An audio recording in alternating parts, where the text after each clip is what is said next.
said, no thanks.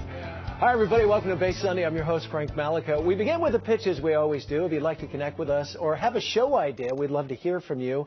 Go to cbssf.com, click on Connect, and we'll get you all the information, links to our emails, social media, Facebook, Twitter, the works. Our first guests are from the Bay Area Women Against Rape. It's the nation's first rape crisis center, founded back in 1971 to provide 24-hour comprehensive service for survivors of sexual assaults and help for their family members as well. Here now to talk about Baywar. There we go. Are their board members Fong La and Tori Norwood. Thanks for coming, you guys. Thank you very much. So nice to have you with us. Well, tell us, how did it all get started? 1971. So what happened was a woman named Olita Abrams, who lived in Berkeley, had a foster daughter who was raped at Berkeley High School. What happened was her daughter didn't receive very good treatment from the police, the hospital, or the judicial system. So Olita wanted to find a way to help other victims so that way they don't have to go through what her foster daughter went through. So while sitting at her kitchen table with two friends, they decided to create Baywar, Bay Area Women Against Rape, to provide help to the victims of sexual assault and also their family. What we do is we provide counselors to be with the victims when they go to the police, when they're at the hospital, or when they go to court. Whatever the victims need, we provide counselors to be there with them. And I would imagine when these people come in, a lot of emotion, right? Very much, yeah. Very difficult, sometimes probably hard to communicate, too. Sure, sometimes it is, but we sit there and we take our time to talk with them, to let them try to get their feelings out and ask them questions to try to find out what those feelings really are. Often this assault could have taken place 20 years earlier. It could have taken place just in the last week. And a 24-hour hotline, so if people need help, they can get in touch pretty quickly. Absolutely, and we can also take calls from significant others.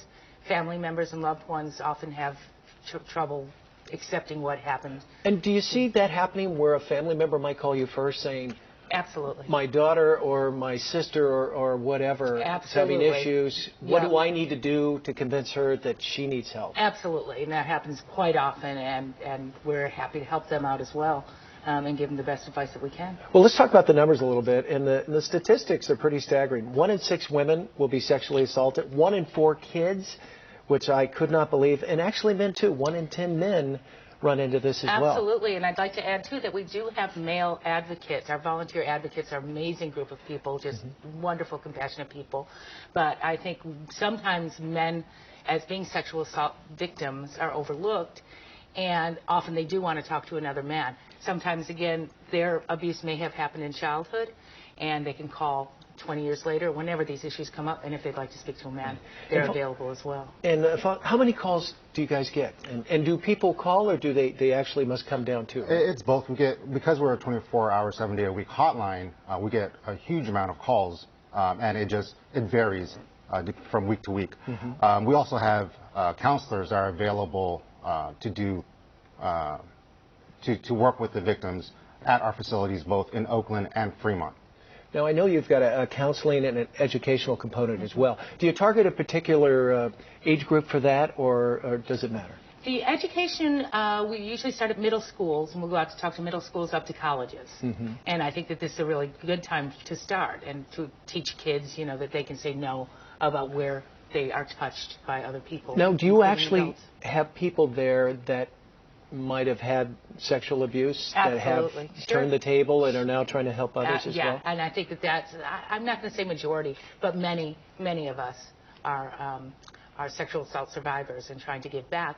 Many are also got a lot of help from Baywar and want to give back to Baywar as well, and then they could help others in the same. Now, is it free if I need help? Yes, it is free. The hotline is completely free, and also the care that we give afterwards as well is free.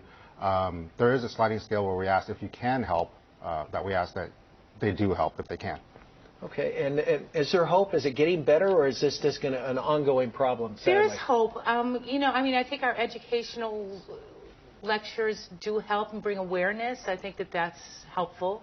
And certainly I think judges and the court system and police are being more understanding about this too. So, yeah, I always say there's hope.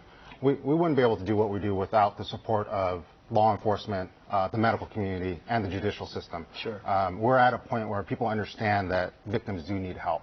and they should be treated with respect and dignity after having gone through the ordeal that they have gone through. Well, Fong and Tori, we wish you all the best. Thanks for coming in and sharing with us. And all the best. For more information on Bay Area Women Against Rape, please visit their website, bawar.org. Stay tuned. More Bay Sunday right after the break.